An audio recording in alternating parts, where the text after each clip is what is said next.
not even a little bit.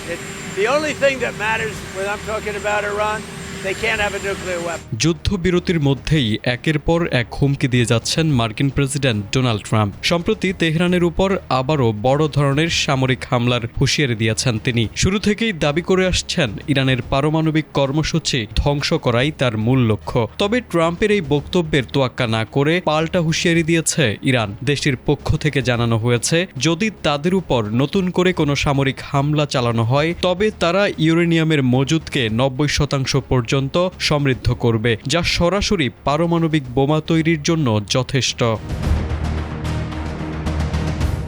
মঙ্গলবার বার্তা সংস্থা আনাদুলু এজেন্সির এক প্রতিবেদনে বলা হয়, যুক্তরাষ্ট্রকে এমন কড়া হুঁশিয়ারি দিয়েছেন ইরানের পার্লামেন্টের পররাষ্ট্রনীতি ও জাতীয় নিরাপত্তা কমিটির মুখপাত্র ইব্রাহিম রেজাই। সামাজিক যোগাযোগ মাধ্যম এক্সে দেওয়া এক পোস্টে তিনি জানান, ইসরায়েল বা যুক্তরাষ্ট্র হামলা চালালে 90% ইউরেনিয়াম সমৃদ্ধকরণই হবে ইরানের প্রধান বিকল্প। উন্নত প্রযুক্তি এবং অভিজ্ঞ চিকিৎসক দলের নিরলস প্রচেষ্টায় আমরা আছি আপনার পাশে। ডেল্টা হাসপাতাল। আন্তর্জাতিক পরমাণু শক্তি সংস্থার তথ্যমতে ইরানের পারমাণবিক সক্ষমতা এখন চূড়ান্ত পর্যায়ের দিকে। বর্তমানে তেহরানের কাছে 440 কিলোগ্রামের বেশি ইউরেনিয়াম রয়েছে, যা 60% বিশুদ্ধতায় সমৃদ্ধ।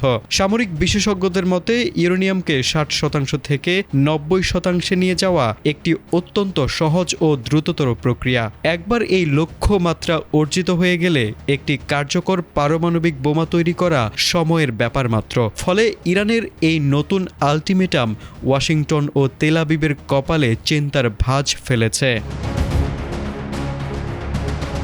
চলমান যুদ্ধে যুক্তরাষ্ট্র ও ইসরায়েলের অব্যাহত বিমান হামলায় ইরানের সামরিক ও বেসামরিক অবকাঠামো ব্যাপকভাবে ক্ষতিগ্রস্ত হয়েছে। এই বিপর্যয়ের মুখে দাঁড়িয়েই তেহরান তাদের পারমাণবিক নীতি পরিবর্তনের ইঙ্গিত দিচ্ছে।